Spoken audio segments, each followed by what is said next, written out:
다음은 먹이기 항목을 알아보도록 하겠습니다. 먹이기는 이제 젖병부터 나오겠죠. 젖병.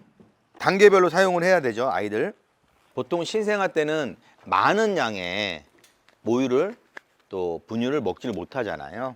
그렇기 때문에 작은 거를 사용하고 보통 보면 0개월, 3개월, 6개월 이렇게 개월수가 다 나와 있습니다. 그래서 개월수에 맞춰서 하시면 되고 신생아인데 빠는 속도와 양도 작고 그런데 오래도록 쓰고 싶어서 큰 걸 사면 이만큼 먹기 때문에 이만큼의 공기층이 생겨요. 그러면은 어떻게 돼요? 배앓이를 하죠. 그렇기 때문에 아이가 안 좋아요. 예. 그래서 그에 맞게끔 쓰시면 되고 젖병은 미세하게 스크래치가 나거나 안에서 갈라짐이 보이면 버리시면 돼요. 그래서 요 안에 세척을 하는 과정에 스크래치 생길 수도 있고 소독하고 하는 과정에서 이제 틈이 생길 수가 있는데 그렇게 되면 이 안에 모유라든지 아니면 분유라든지 이런 것들이 틈 사이에 박혀서 부식을 하게 되고 썩게 돼요. 그러면 아예 당연히 안 좋겠죠.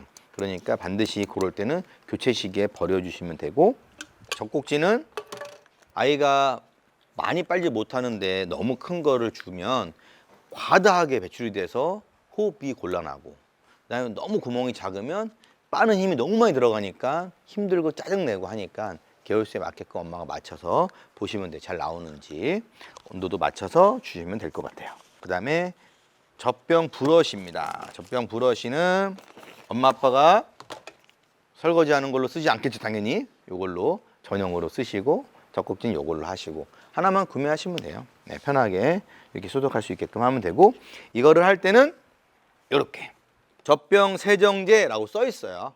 역시 찌꺼기가 없고 세정이 잘 되는 우리 아이한테 순수한 큰 냄새 향 심하지 않은 그런 제품이에요.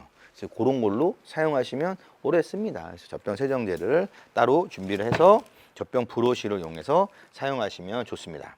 그리고 젖꼭지 브러쉬까지 다 말렸고요. 세정제를 세정을 했어요. 그러면 건조대를 통해서 이렇게 말리는 거죠. 이렇게. 건조대는 뭐 필수는 아니에요. 근데 아이 거만 따로 모아놓으면 좋으니까 이렇게 말씀드렸고 일반 건조대에다 해도 뭐 크게 상관은 없습니다. 이렇게. 건조를 시킨 다음에 살균하는 거예요. 여기 물기가 있고 세정을 한 다음에 바로 살균 소독을 하는 게 아니고 저온 소독이기 때문에 물기가 안 빠져요. 그래서 다 말린 다음에 살균을 한다. 이렇게 보시면 되세요. 그다음에 이 집게 같은 경우는 소독을 끓여서 하는 경우에는 필요하고 요즘엔 많이 안 하니까 굳이 필요는 없습니다. 그다음에 우리가 소독기를 한번 볼 건데요. 유팡 소독기를 갖고 왔어요. 알고 계시죠? 들어보셨죠? 네.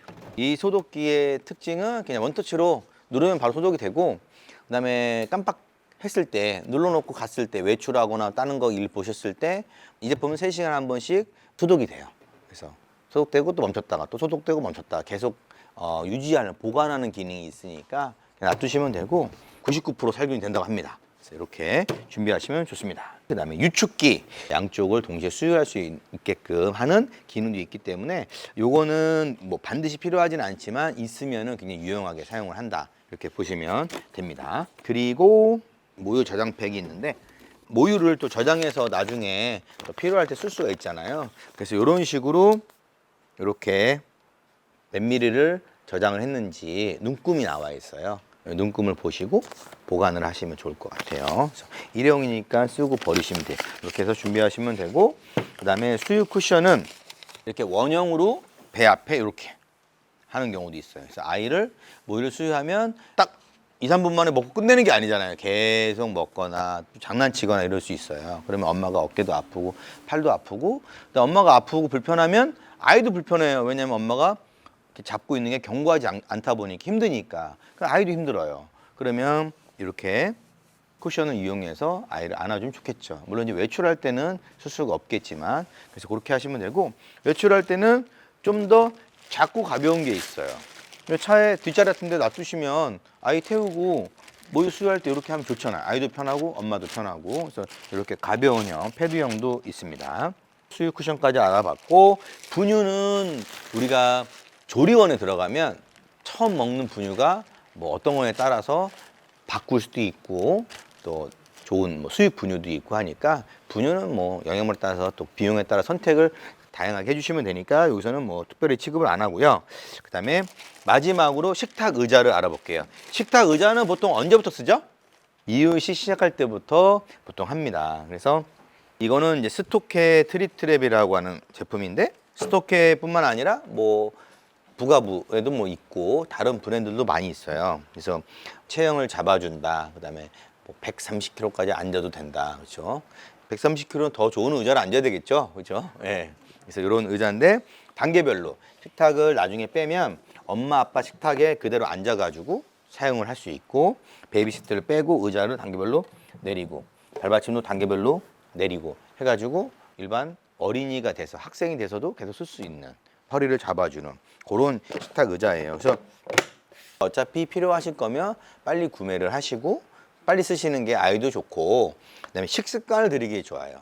식사를 할 때 이유식이라는 걸 할 때 돌아다니면서 계속 먹는 게 아니라 식탁에 앉아서 식사를 하는 게 좋습니다. 여기까지 먹이기에 대해서 알아봤습니다. 네.